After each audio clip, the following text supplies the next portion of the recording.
Many of you have been looking at my drawing information with the stylus, and if you don't have one and you don't have the availability to get one, what can you actually use? Well, there are several things you can use, and I'll show you how to figure out what work they do. You can use knitting needles. Somebody in my class brought in a bunch of small knitting needles for me.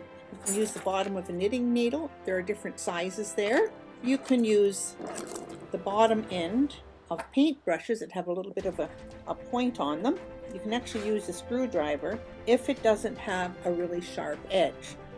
Question is now, how do you know what is the best way to use them? I've actually put on the end of each stylus the size. This is a number 2 and this is a number 5. And how I calculated that was I basically, oh, the ink's ran. Basically just put them in order on how they look for size, if you happen to be lucky enough to get a kit, and then put the number on here. And then what you do is you take a piece of your paper, put a piece of cardboard underneath, and you start by drawing some kind of a line, and that's the number 1, number 2, and when I'm doing this, you can see I'm not drawing lightly. I'm pushing straight down into the paper. 4, and if your paper's thin, you're going to just have to press a little bit lighter. 5, 6. And you can see from the number 1 to here, the difference in the ball on the end of each of these is quite substantial. Then I'm going to go and use, say, this brush, and this happens to be a 321 brush, so for reference sake,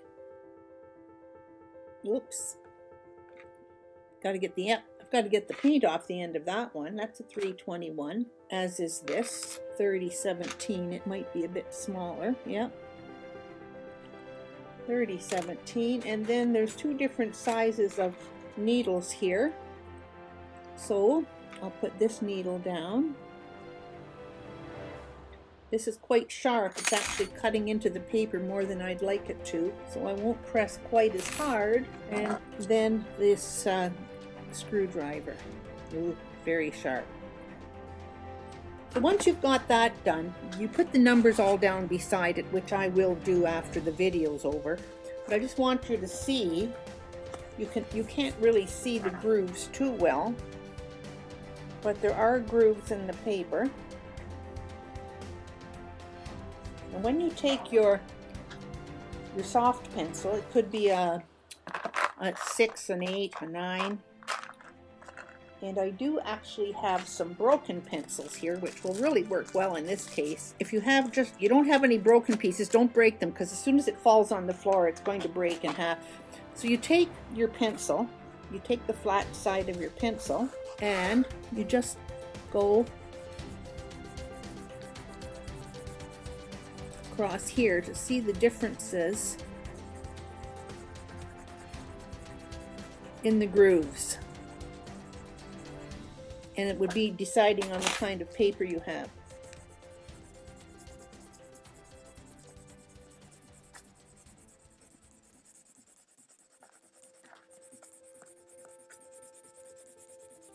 The important thing when you're using the graphite over top of using your stylus is you put the graphite at the same angle of what you're drawing. So if you're drawing barn boards, go up and down, don't go horizontal. So here we have all the different intensities of the graphite from the different pointers that I have on my stylus. Play with it. You will find that the more you use this stylus as a tool, the better your drawings will be. And it's a lot of fun when you start pulling up this. I know I just put one on how to put stitching on a bag. You can use it on belts and everything, shoes, hats, whatever. Have fun trying it. Hope you like this. Remember to test out your stylus just to see what size you want.